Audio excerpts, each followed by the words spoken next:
O mundo está cada vez mais complexo. Guerras e rumores de guerra colocam em xeque o futuro da humanidade. Novos sujeitos entram em cena neste novo complexo geopolítico. Não há mais espaço para nos limitarmos à contemplação dos eventos. É preciso sermos protagonistas. O momento é agora, o canal é o Ágora. Ágora da Geopolítica. Se inscreva, compartilhe, apoie.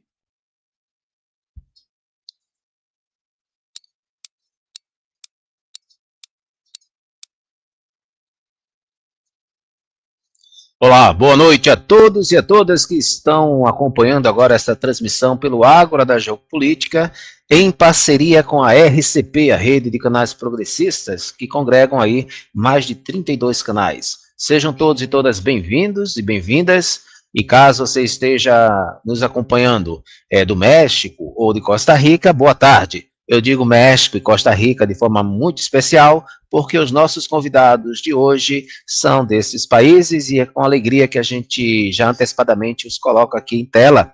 Boa noite ao professor Fred Esquivel e boa noite ao professor Oscar.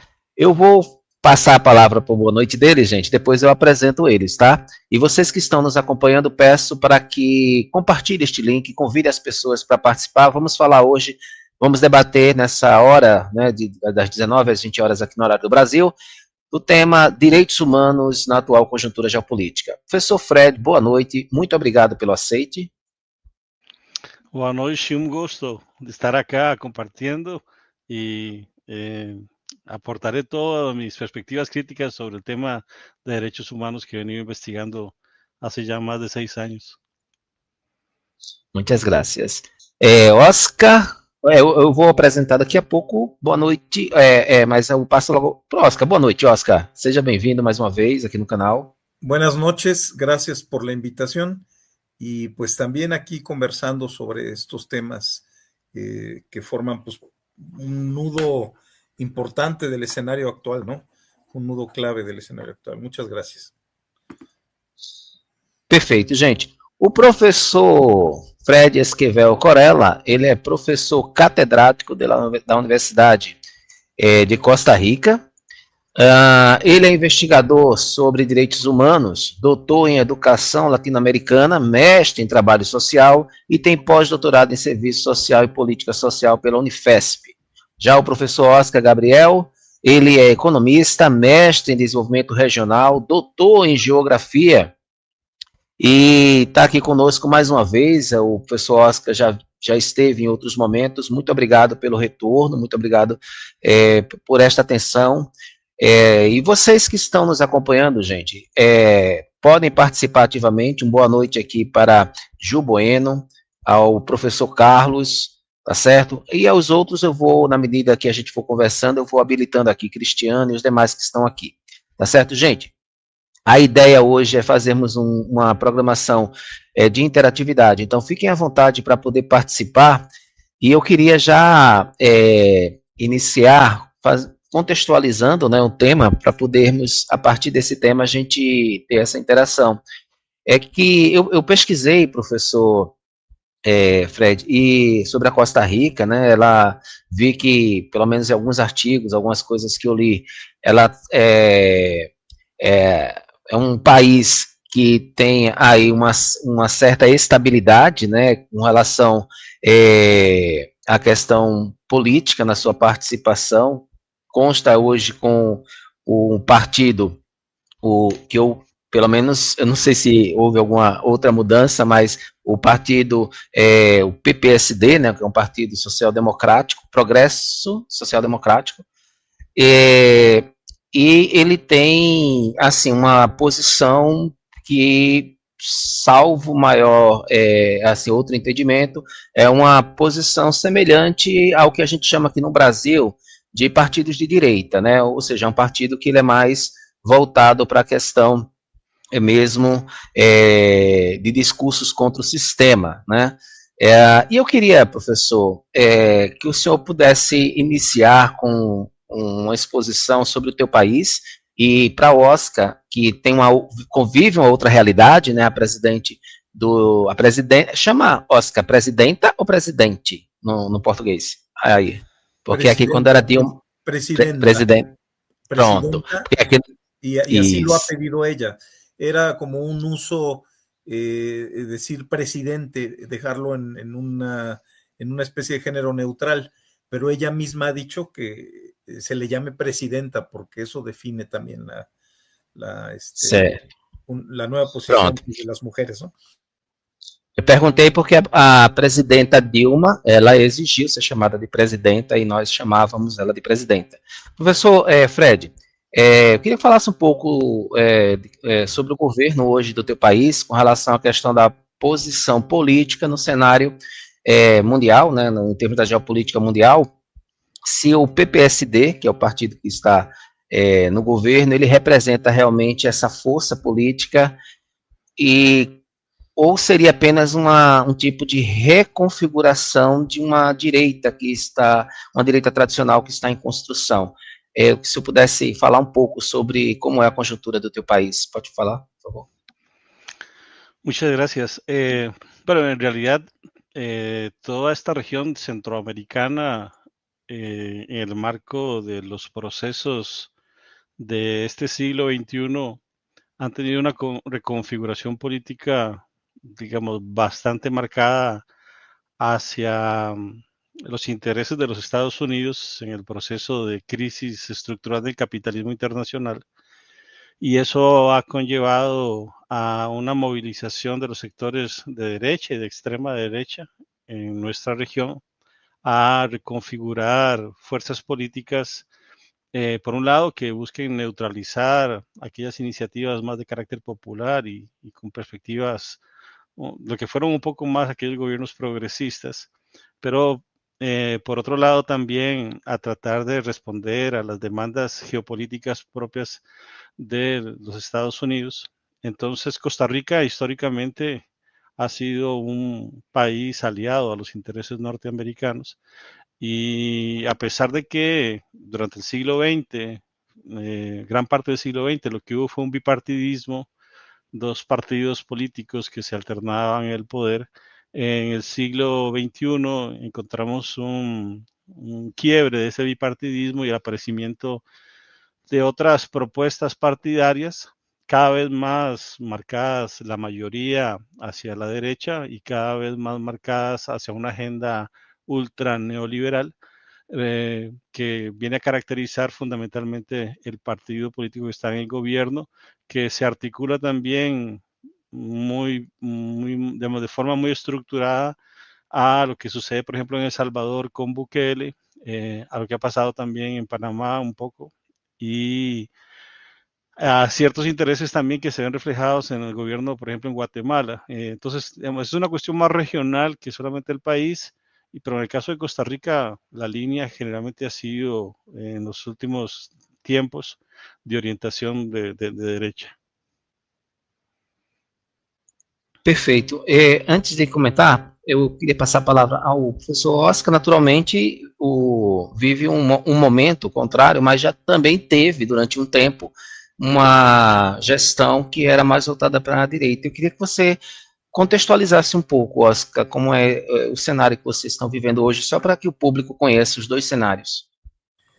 Sí, bueno, es un poco paradójico porque México ha ido un poco a contrapelo o a contracorriente de lo que ha pasado en otras regiones del mundo, ¿no? Yo recuerdo que en la década de los 2000, Sudamérica pues vivía un proceso de cambio muy intenso y más o menos generalizado, ¿no? Teníamos pues el proceso de Brasil con Lula, que a mí me tocó vivirlo de primera mano allá con ustedes. Luego se dio la transición con Dilma, pues se vivía la integración económica del Mercosur, etcétera. Todos estos cambios que estaban dándose en otras latitudes de Latinoamérica, en el caso mexicano, pues seguíamos aquí con mucha continuidad y se veía una política neoliberal que venía desde los años 90 con mucha intensidad y que seguía replicándose.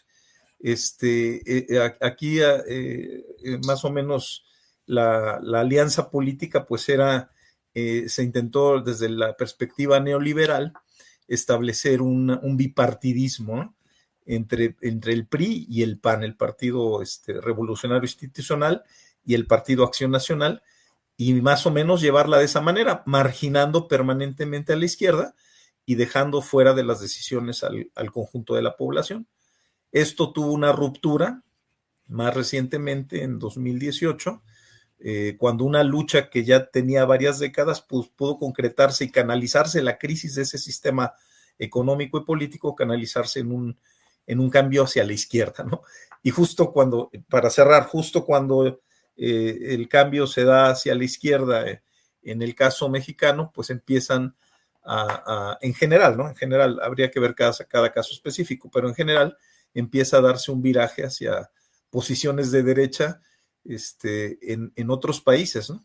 Que antes habían tenido la opción de izquierda. Entonces, ahora lucimos como el país que está en un proceso de cambio cargado hacia la izquierda, y vienen procesos de cambio en que se profundizan las posiciones de derecha en outros países, não? Perfeito. Gente, vocês que estão acompanhando, caso vocês precisem de algum esclarecimento mais específico, basta vocês se comunicarem aqui que a gente retorna o tema e explica, tá bom? Bom, deixa eu só justificar porque que eu iniciei com essa apresentação, eu vou também apresentar o Brasil. Porque o Brasil hoje é um pouco Costa Rica e o Brasil hoje é um pouco México. É claro que estamos a anos-luz do México, porque, inclusive, Oscar, eu quero já antecipadamente parabenizar a presidenta, porque se tem uma coisa que está sendo feita com eficiência é a comunicação, certo? E o Brasil, claro, também, embora tenha um bolsonarismo, e eu queria já pontuar como é que chega o discurso, né, do bolsonarismo aí no país de vocês, mas tem no bolsonarismo o braço da extrema-direita, né, com o advento do que a gente chama na política, na geopolítica mundial, de movimento iliberal, que é aquela tentativa de acabar com tudo que é instituição para impor, né, uma forma de governo, um sistema de governo que é muito direcionado para interesses ideológicos, enfim. Então, por que eu estou contextualizando essas duas realidades? Porque o Brasil é apresentado assim hoje, né? Eu queria, a partir disso, ouvir de vocês como é que está chegando o discurso aí, tá? Em que sentido? Bem, recentemente nós tivemos aqui no Brasil um movimento que é muito próximo daquele movimento que houve nos Estados Unidos, que foi uma tentativa de quebra da regularidade do Estado democrático, né? O que a gente chama de golpe de Estado. Né? A gente entende que no caso e professor Fred, caso eu explique de forma equivocada, fique à vontade para corrigir, tá? A ideia aqui é o debate universal mesmo, mas até onde eu li a respeito, a Costa Rica, embora não tenha passado por um movimento do exército nas ruas, uma coisa mais ofensiva, mas ideologicamente ela estabeleceu um regime político, né? E aí eu queria saber como é que está chegando esse discurso para vocês, porque nós temos hoje um deputado federal que está nos Estados Unidos dizendo para o mundo que o Brasil está passando por um golpe, está sendo fruto de um golpe, o produto de um golpe, no sentido de se apresentar como um país autoritário. Aí eu queria saber se esse discurso está chegando aí para vocês, tanto para o professor Fred como o professor Oscar, e se também um outro discurso, que é os fatos, as evidências que a gente vai falar daqui a pouco, se também está chegando aí, que é a questão do papel do STF tentando minimizar esses efeitos. Tá certo? Eu sei que eu fui muito longo na minha explicação, mas a ideia principal é como vocês estão recebendo as informações sobre o Brasil num contexto desse movimento da extrema-direita tentando retomar o poder e na tentativa do que a gente chama hoje de centro-esquerda, tentando pelo menos manter o que existe hoje. Professor Fred? Sí, la recepción del proceso brasileño en nuestra región, nosotros lo observamos en dos grandes vías. Uno asociado a los procesos de los BRICS, Brasil haciendo el proceso también de liderazgo, tanto en la región latinoamericana como también en gran parte del mundo. respaldado por toda la gesta política que se ha dado también desde la figura del PT y Lula. Igual que en el caso de México, nosotros identificamos un marco muy diferente. Lo que pasa es que tanto Brasil como México, comparándolo con los países de la región centroamericana y el Caribe, la diferencia y las posibilidades de resistencia a los embates del neocolonialismo norteamericano y de las presiones geopolíticas militares y de inteligencia que desarrollan los Estados Unidos en estos países es muy distinto, ¿verdad? Es imposible de comparar esos procesos políticos en términos de lo que ha significado esta región en el proceso de configuración latinoamericana. Nosotros, si hablamos de que América Latina es una economía dependiente, uno podría decir que los países de Centroamérica y América Insular somos hiperdependientes, hiperexplotados por nuestra propia configuración en la geopolítica del desarrollo del capitalismo regional. Entonces, cuando hablamos de Brasil, nosotros observamos un continente, prácticamente un país continental con unas condiciones históricas, materiales, de lucha, de desarrollo de un capitalismo con unas características que para nosotros son inalcanzables y además muy lejanas a nuestras realidades como economías tan periféricas. Por otro lado, la postura de combate a Brasil por parte de los Estados Unidos, nosotros también la hemos vivenciado en nuestros territorios. Por ejemplo, hemos tenido diputados de nuestra Asamblea Legislativa que les han quitado la visa. Hemos tenido amenazas de los Estados Unidos por incorporar tecnología china en el uso del Internet. Nosotros también estamos condicionados a que Estados Unidos genere determinadas políticas comerciales con aranceles, que también Brasil lo está viviendo. Entonces, conocemos bien el proceso. Sin embargo, para nosotros poder interpretarlo desde nuestra realidad es muy diferente por esto. Ahora, sí se observa claramente que Brasil se constituye para estos países tan pequeños la posibilidad de poder entender un proyecto distinto en América Latina. Sin embargo, eso no exime de poder también comprender la presión geopolítica tan fuerte que estamos vivenciando en este momento por otras potencias capitalistas como China, la India, que también se replican en estos territorios. Lo mismo sucede con México.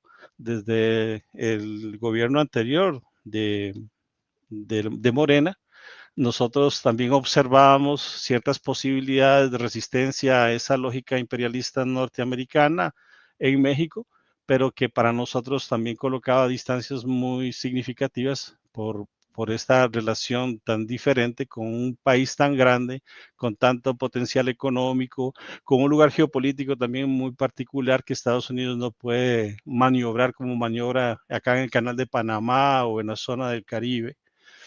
Entonces, en el caso brasileño sí lo tenemos en el radar y lo buscamos comprender, y también vemos cómo lo que presiona un poco sobre Brasil, presiona sobre estos pequeños países centroamericanos. Muito obrigado, professor Fred. Oscar? Bueno, no, sin duda, la mirada que se tiene desde México respecto a Brasil, pues es verlo como pues un gigante regional, no solo en términos demográficos, territoriales, sino también en términos de su posición en la integración económica mundial, en la formación de nuevos bloques económicos, etcétera, ¿no? O sea, siempre Brasil está en esa mira, no se le pierde de la perspectiva precisamente por el peso que tiene, y más en un juego de geopolítica pues muy cambiante, ¿no? En esta coyuntura de muchas transformaciones en el sistema económico mundial. Ahora, estas noticias a que hacías referencia, Xisto, en el sentido de que se habla del autoritarismo de los gobiernos que llegan a la izquierda, ¿no? Pues es un discurso que es paralelo, porque igual se produce aquí en México, ¿no? Igual desde las posiciones de derecha, desde la oposición de derecha aquí en México, se descalifica con una serie de adjetivos y de narrativas que es muy similar a la que uno puede apreciar que ocurre en Brasil. O sea, eso no se digiere sin una capacidad de crítica por parte de la población, porque pues aquí mismo se vive, ¿no? Se sabe que hay un proceso paralelo en ese sentido, de que desde la derecha pues se establecen esas narrativas, ¿no? Para descalificar a los gobiernos progressistas e de esquerda, não? Uhum. Mas, vê bem, eu queria ainda insistir um pouco mais nesse tema, no sentido de saber como chega o discurso do bolsonarismo aí. Chega mais como vítima ou como vilão? Como é que como é que a mídia tem repassado todo esse embate político? Eu sei que o professor Fred, ele fez a pós-graduação aqui, possivelmente ele vivenciou essa realidade convivendo com os colegas também. O momento que o Oscar esteve aqui no Brasil, assim, era uma outra conjuntura, né? Mas eu queria saber, assim, na perspectiva do cotidiano de vocês, quando vocês ligam a TV, quando vocês leem um jornal, quando vocês estão o que a gente chama no mercado, né? Como é que, se o Brasil é tratado aí, se chega o assunto Brasil a ser tratado, e se for, como é que está chegando esse discurso? Eu queria começar com o professor Fred. ¿Sí me escucha? Sim, sim. Tengo un problema con el audio. Você quer que eu repita, professor? No, ¿Quer que eu repita? No, escuché perfectamente, gracias. Sí, en realidad algunos medios de comunicación, principalmente de centro, mantienen alguna información que fluye del proceso brasileño. Eso sí, digamos, es evidente y acá ahí, se denota en algunos medios de comunicación. Pero principalmente lo que han venido siendo las sanciones de los Estados Unidos. Ese ha sido como, digamos, el perfil de mucha de esta información que se ha venido planteando. Me imagino con un interés también de aleccionar de las causas y las consecuencias que implicarían desafiar a los Estados Unidos en términos comerciales, en términos políticos, en términos militares.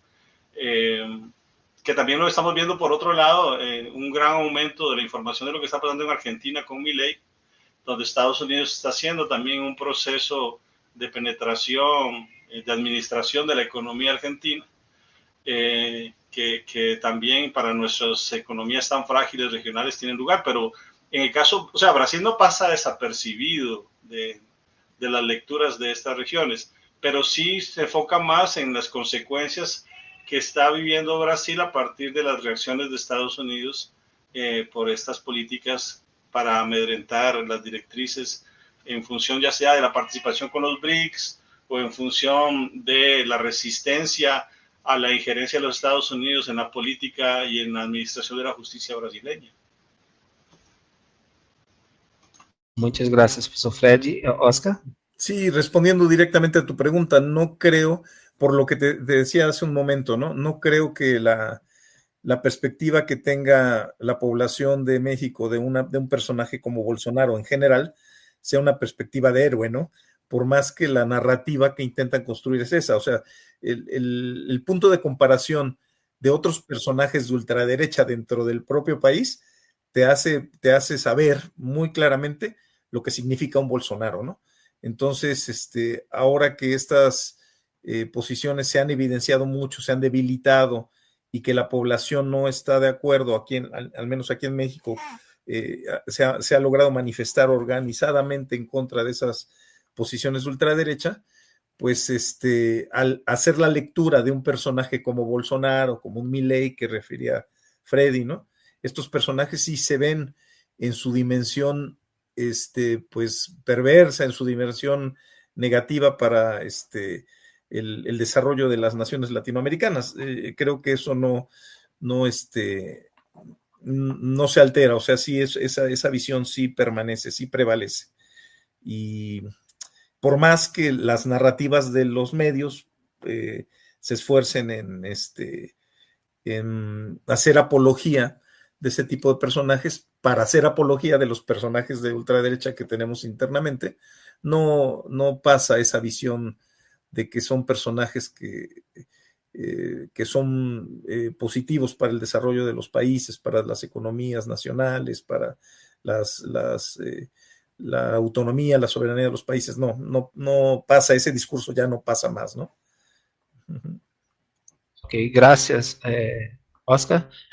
Você que está acompanhando aqui o canal Ágora da Geopolítica, a rede de canais progressistas. Hoje nós recebemos. Caiu minha colinha aqui, gente, só um instantinho. Ok.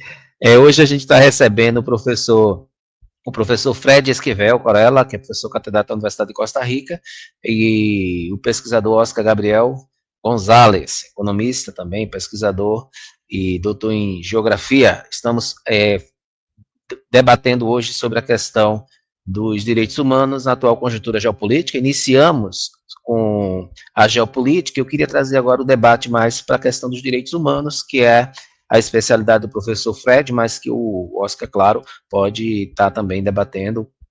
Eu queria, professor, contextualizar que a gente vive, na minha perspectiva, um cenário global de grande instabilidade, né, de incertezas, guerras, tensões geopolíticas, fluxos migratórios forçados, como as ações de Donald Trump com uma ofensiva para retirar os migrantes, né, avanço de discursos autoritários, mesmo em países que se apresentam como democráticos, como os Estados Unidos. Recentemente, nós vimos, por exemplo, a intervenção de Donald Trump nas universidades, a intervenção de Donald Trump nas áreas culturais, a intervenção de Donald Trump na questão dos jornais, né, querendo delimitar os roteiros das próprias redes de TV e de emissoras. Então, em meio a tudo isso, os direitos humanos, concebidos como universais, parecem cada vez mais condicionados por fronteiras de interesses econômicos e agendas políticas. E aí eu queria deixar em aberto para os professores o seguinte: como o cenário internacional atual, ele, na visão de vocês, né, naturalmente, ele tem impactado sobre o próprio conceito de direitos humanos? Estaria no momento de nós revermos o conceito. E aí, professor Fred, se o senhor puder iniciar, até mesmo informando qual é o seu conceito, né, fica melhor para as pessoas entenderem. A ideia é saber se tem havido uma mudança, se estamos vivendo uma nova era de retrocesso civilizatório em relação às garantias universais da dignidade humana. Então, são duas perguntas, tá? A primeira é a questão de dentro desse cenário internacional, atual que nós vivemos, se isso tem impactado na mudança do que nós devemos considerar como direitos humanos, e a segunda é se nós estamos vivendo uma nova era de retrocesso civilizatório, tá certo? Em relação, claro, às garantias universais à dignidade humana. Professor Fred. Sí, bueno, tal vez en primer lugar, mi perspectiva de análisis de los derechos humanos es situar que los derechos humanos son un objeto que tiene que ser colocado en una crítica permanente, una crítica profunda, una crítica histórica y una crítica sin concesiones, porque a veces cuando se debate derechos humanos tiende como a angelicarse, a hacerse como un poco angelical el debate en derechos humanos, y se le resta su lugar en los procesos de transformación de la sociedad moderna.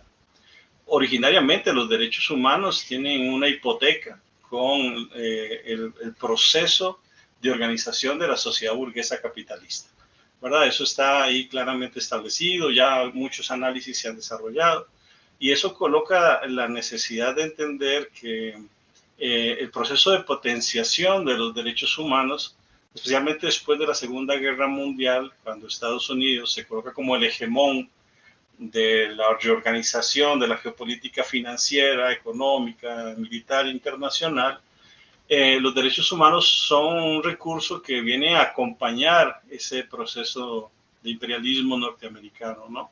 Entonces, que Estados Unidos tenga, por ejemplo, el dominio sobre muchos elementos que atañen al tema de los derechos humanos no es casual. Me refiero a donde se firma la Declaración de Derechos Humanos, dónde está la Corte, dónde está la Comisión de Derechos Humanos. Sabemos que, por ejemplo, están en un fuerte proceso de control histórico por parte de los Estados Unidos.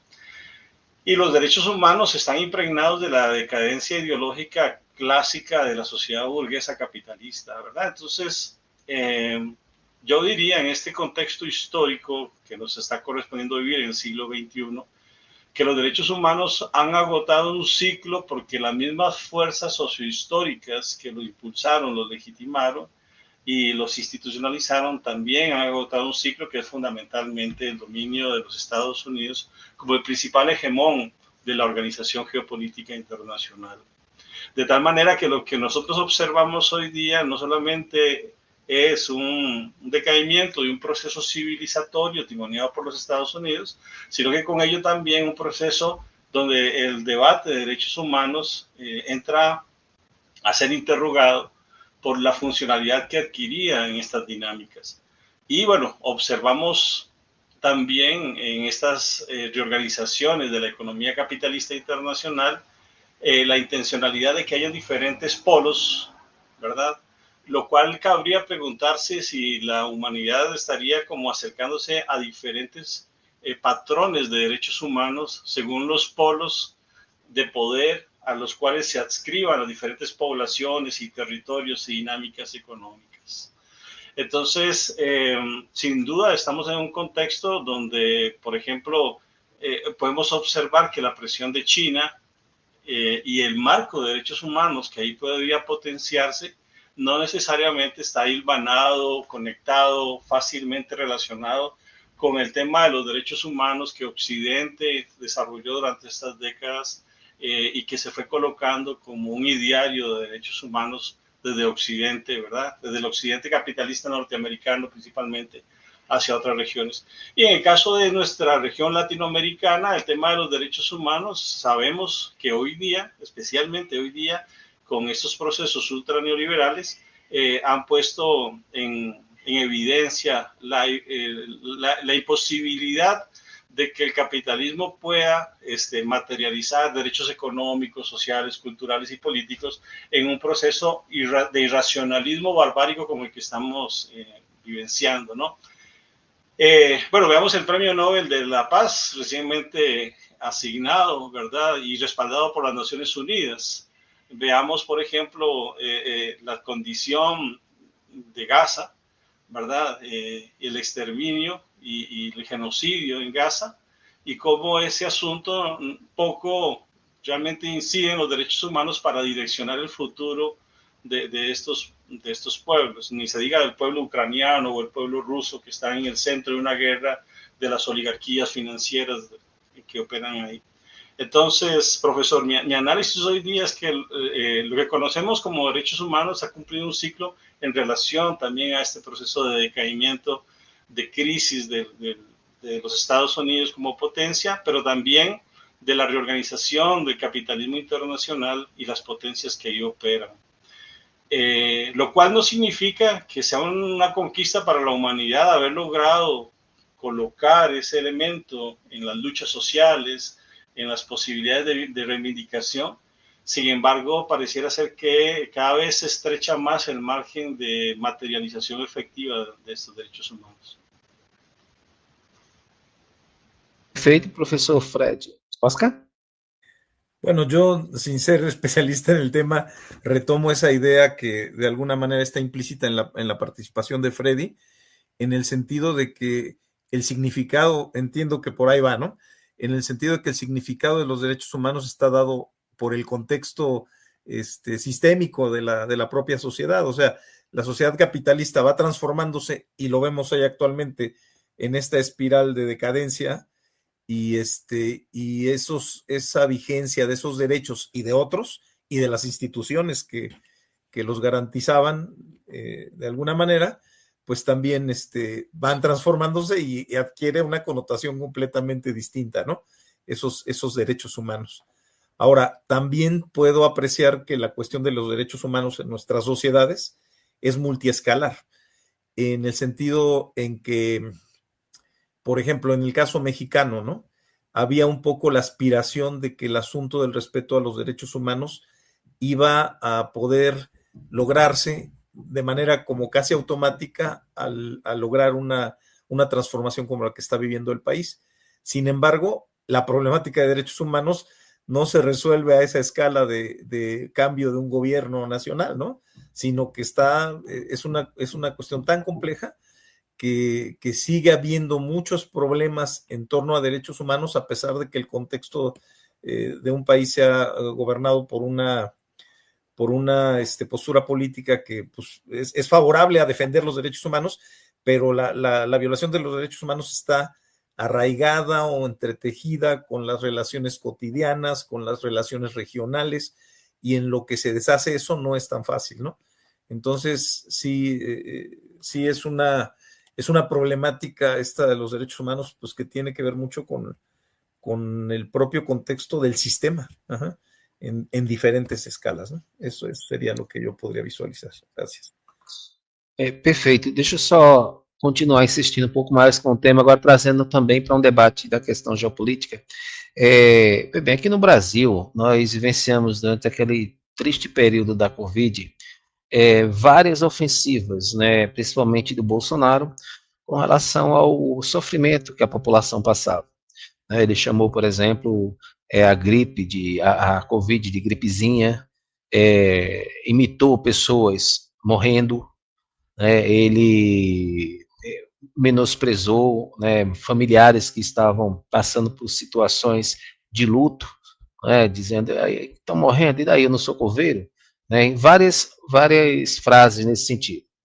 Recentemente, e aí sim, sempre a extrema-direita aqui defendia o seguinte, olha, o bandido bom é bandido morto, o bandido tem que ficar preso, né? E aí nós tivemos esse episódio do 8 de janeiro, e depois de um longo percurso aí, que foi montado aí essa tentativa de golpe de Estado. E aí, naturalmente, as pessoas que são aliados, né, partidários, foram presas e foram colocadas na prisão, algumas condenadas a mais de 14 anos, e começou um discurso dizendo, olha, não estão respeitando os direitos humanos, né? Então, tipo assim, para Bolsonaro estão dizendo, olha, ele tem mais de 70 anos, então não pode ser preso, tem que ficar numa casa, a prisão tem que ser domiciliar, quando sempre lutaram para que o presídio fosse um gasto entendem o presídio, o zelo pelo presídio como um gasto desnecessário do Estado. Aí quando a gente vai para um outro cenário mais abrangente, então tem esse primeiro, né, que aí estão acusando o STF de não estar respeitando direitos humanos por ser justamente um braço do Estado autoritário, né? Então esse é o discurso. Mas só quando a gente vai para o cenário mundial, a gente não vê algo tão diferente, né? Porque, por exemplo, a guerra entre Israel e o Hamas, e aí eu não estou querendo justificar o Hamas, um grupo de terroristas, não tem dúvida com relação a isso, mas Israel é um Estado. Enquanto Estado, ele tem que seguir determinadas diretrizes em situação de guerra, né? E aí a gente não vê nenhum tipo de ação deliberativa dos órgãos de vigilância, dos órgãos de acompanhamento, como, por exemplo, a ONU, que é o berço de onde nascem os direitos humanos, uma ONU mais limitada a fazer um pronunciamento, mas omissa no sentido efetivo, né? Quer dizer, todos os chefes de Estado, muitos chefes de Estado, chamando o Netanyahu de genocida, não é? Alguns dando a costa para ele durante o encontro que houve agora recente da ONU. Então, por que eu estou contextualizando isso? Estou contextualizando isso. Quando o assunto é direitos humanos, para vocês, o discurso que Lula vem defendendo, de que estaria na hora de reestruturar a ONU, colocando mais países, né, justificando aí que hoje o mundo está bem mais complexo do que era na década de 40, quando foi criada a ONU. Se esse discurso de reestruturação da ONU é pertinente, na perspectiva de vocês, ou se teria a necessidade de se criar uma outra instância voltada para a luta do bem maior da humanidade, em termos de direitos humanos com relação a essa questão da nova geopolítica mundial. Mais uma vez, professor, você já percebeu que brasileiro gosta de complicar as coisas para poder fazer uma pergunta simples, né? A minha pergunta básica é: a ONU, ela está dando conta do recado ou ela precisa ser reestruturada?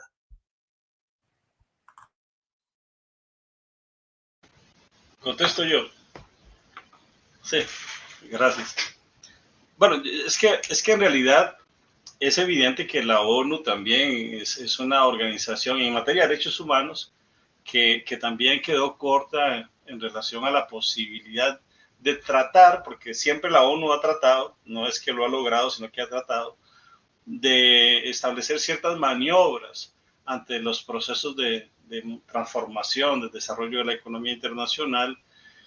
Y a mí me parece más bien en este contexto que lo que se deriva son distintos organismos según los bloques de poder que se vayan configurando a la luz de esta decadencia de los Estados Unidos como hegemón.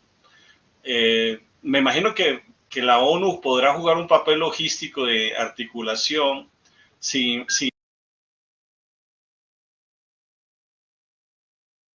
Professor Fred, ficou mutado. Está mutado. Está sem ouvir, não estamos ouvindo.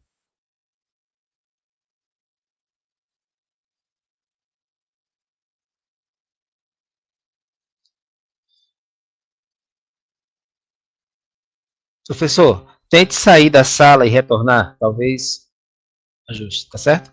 Enquanto isso, Oscar, se puder comentar. No, pues yo estaba esperando que la respuesta del profesor. Ah, não, então tudo bem. Deixa só. Então deixa eu aproveitar. Pode falar, com vontade. Mi idea es pues es que es en el mismo sentido de contextualización de los derechos humanos en que hablábamos hace rato. O sea, el propio sistema irá generando en un proceso de cambio tan intenso como el que experimentamos en la estructura económica mundial, pues sus propias instituciones, pero evidentemente las instituciones actuales encargadas de preservar esos derechos humanos están en crisis también, ¿no? Junto con el sistema que las engendró para ciertos propósitos, ¿no? Vaya, la ONU, la estructura antidemocrática de la ONU, ¿no? Lo del Consejo de Seguridad, pues resulta un absurdo, un genocidio que ocurre en tiempo real y la Organización de las Naciones Unidas no tiene capacidad de intervenir para parar una situación así. En fin, es algo que ya nos apunta, o sea, son hechos muy evidentes que apuntan a una ineficacia de esas instituciones que fueron creadas para esos fines, ¿no? Es muy difícil avisorar la forma específica que cobrarán esas nuevas instituciones que se van a formar en todos los rubros o en todas las categorías, pero sin duda tienen que engendrarse nuevas instituciones que respondan a un nuevo contexto económico, social, cultural, que va a derivar del proceso de transformación que está en curso actualmente, ¿no? Yo lo veo en ese sentido muy general, pero veo que por ahí va, ¿no? Certo, Oscar. Professor Fred, de certo? Ahora sí, ya me escuchan, ¿no? Sí, sí. Gracias. Disculpen. No, retomando también lo que decía el profesor Oscar, en realidad, y eso lo vemos también en América Latina con la OEA, ¿verdad? Ya prácticamente también es una organización, la OEA, que ya no tiene un margen de representación de las necesidades, por ejemplo, de América Latina, de los pueblos de América Latina. Y lo que sucede con las Naciones Unidas es esto. Yo lo que logro observar, por ejemplo, en el campo de derechos humanos, es que es un terreno en disputa en la propia dinámica de la crisis estructural del capitalismo internacional.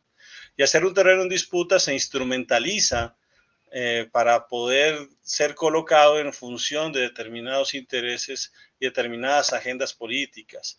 Lo que es claro es que la base material de legitimidad y de reconocimiento de los derechos humanos cada vez está más lejana de las formas en que nuestros patrones de vida se están materializando en los países. Pensemos en los derechos económicos y sociales, por ejemplo, ¿verdad? Que aseguraban supuestamente el derecho al trabajo, el derecho al seguro al desempleo, el derecho a la salud, en un contexto ultra neoliberalizado donde hay desempleo estructural, donde las condiciones de poder tener una vivienda son cada vez más lejanas por las dinámicas de capital financiero inmobiliario.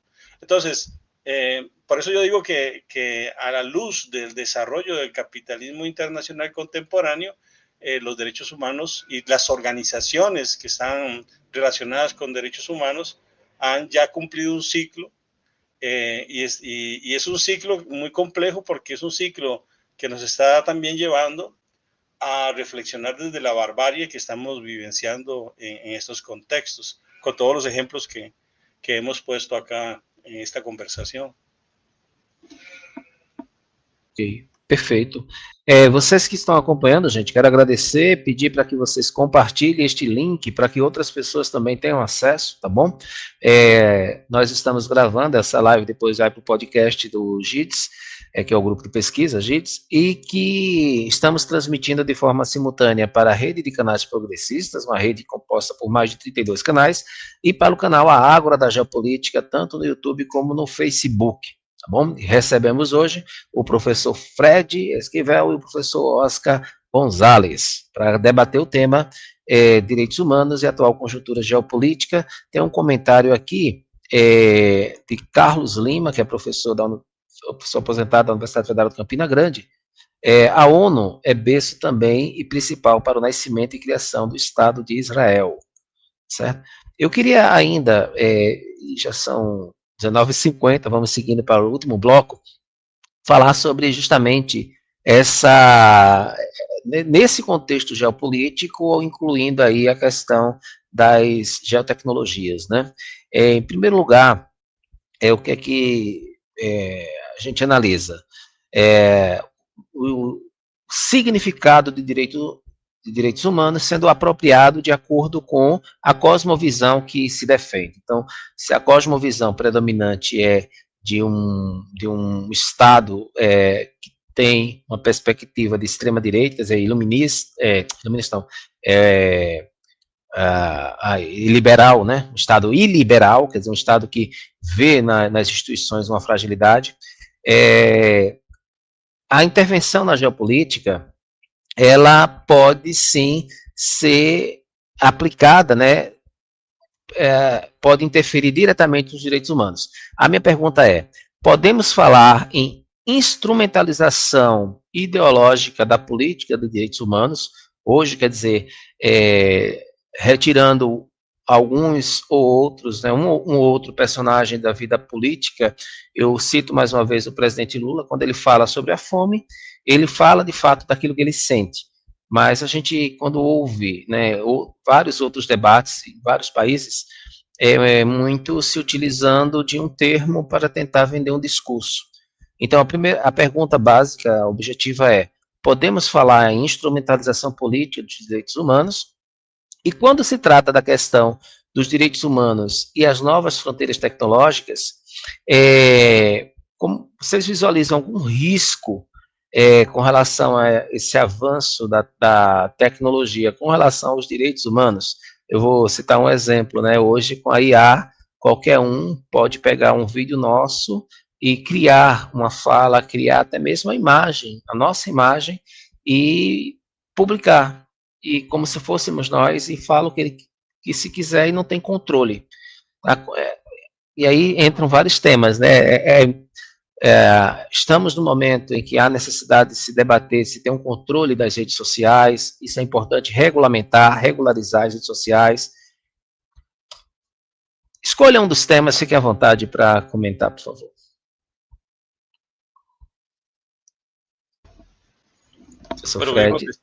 Gracias, perfecto. En efecto, los derechos humanos se instrumentalizan política, ideológica y culturalmente. Eso está colocado, está, digamos, muy evidenciado. Hay análisis que ya plantean eso.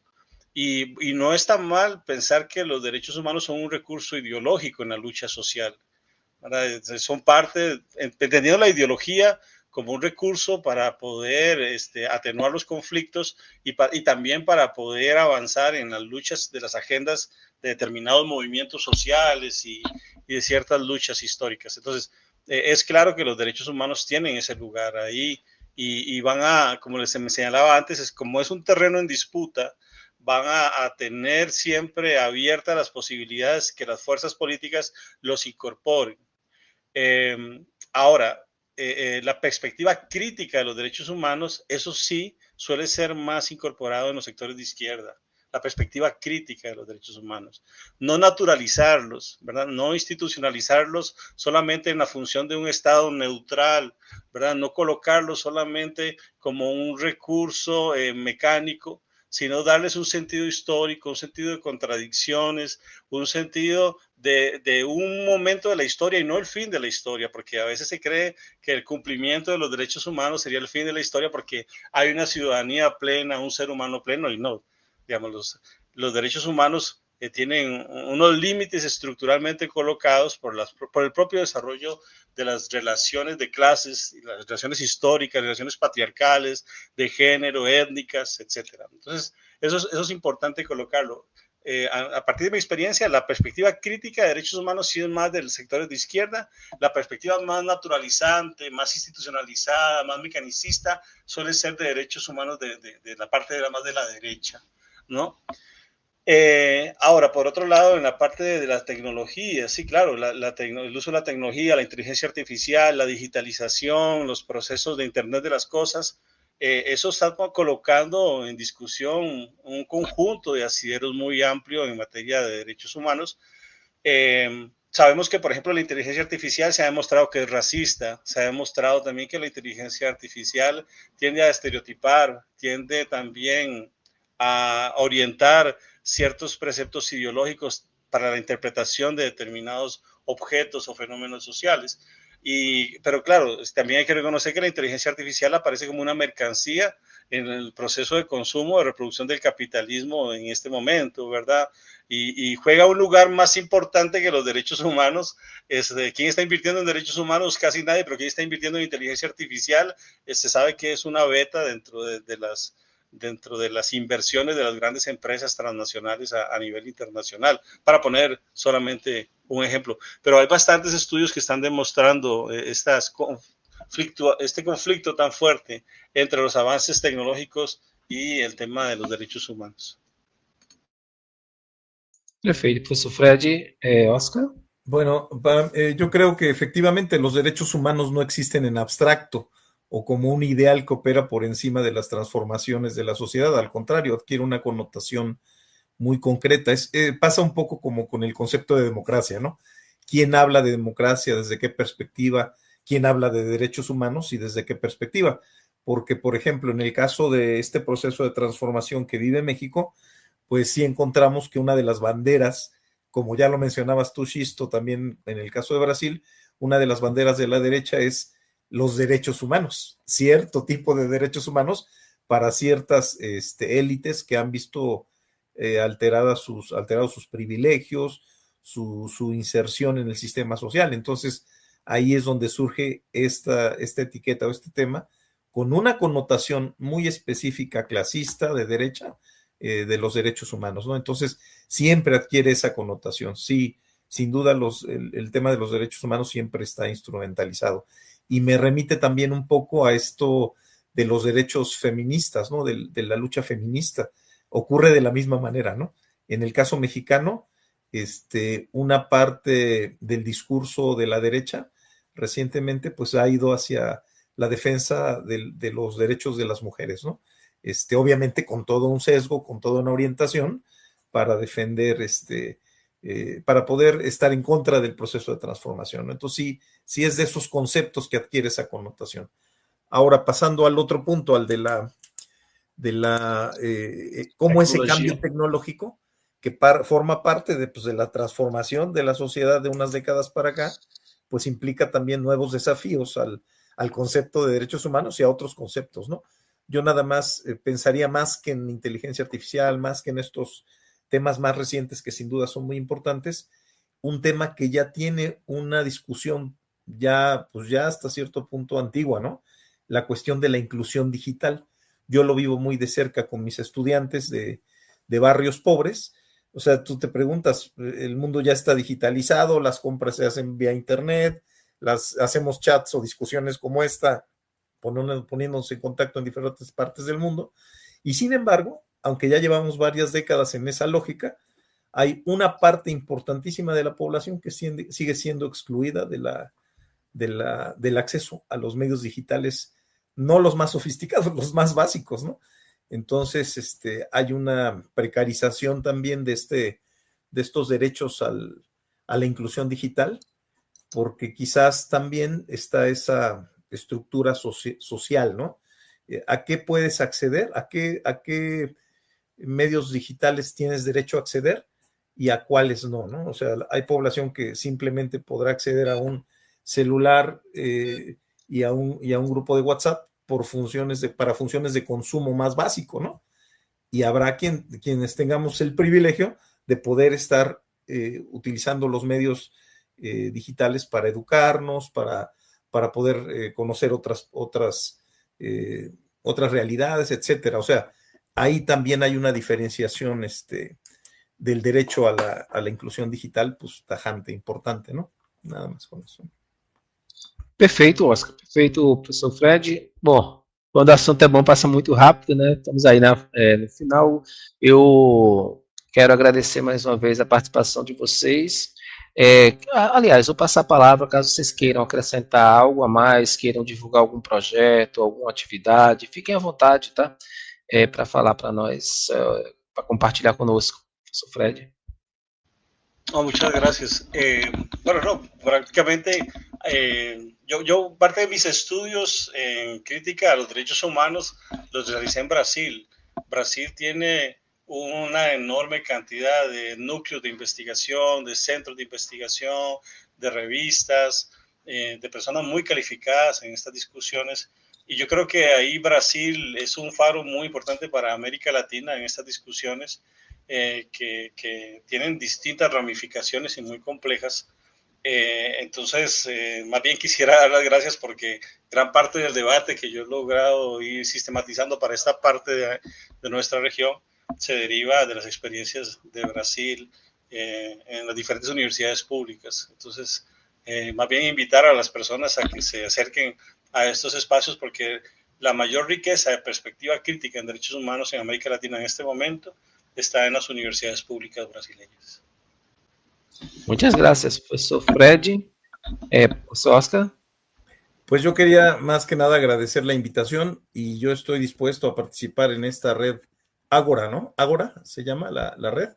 Rede de Canais Progressistas. Ajá. Invítame, me gustaría participar, y pues más que como especialista, más me gustaría participar como testigo de al menos el proceso que estoy vivenciando en cuanto a la transformación que está pasando en este país, ¿no? Más como testigo, pero sí, claro, me gustaría seguir participando, ¿no? E mucho gusto, Freddy, mucho gusto em saludarte, Tisto. Muito obrigado. Queria mais uma vez agradecer a você que participou online. Peço para você que vai acompanhar depois o vídeo gravado, que você deixe comentários, que a gente pode repassar, eu posso repassar por e-mail, professor Fred. O professor Oscar tem um contato dele pelo WhatsApp, então fica mais rápido passar para ele, mas quero agradecer a ambos, né, aos dois, muito obrigado mesmo pela participação de vocês. Acho que quando o tema é bom, passa rápido, né? Tem várias coisas que eu anotei aqui. Fica já o convite aberto para um futuro momento. Vou renovar o convite, o Oscar já se prontificou, daqui a pouco eu passo para ele aí o link.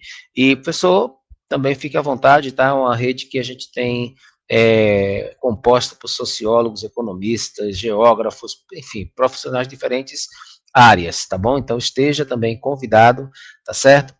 E a você que participou, muito obrigado agora ao Gomes, a Ju Bueno, ao Cristiano, ao professor Carlos, a tantos outros que participaram por aqui.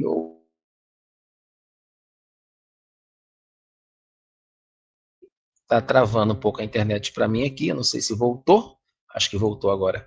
Ok, gente, muito obrigado, um abraço para vocês, bom final de tarde para vocês aí em Costa Rica, no México, e aqui, gente, um bom final de noite para nós todos, tá bom? Até a próxima, gente. Buenas noches, hasta la próxima. Hasta luego.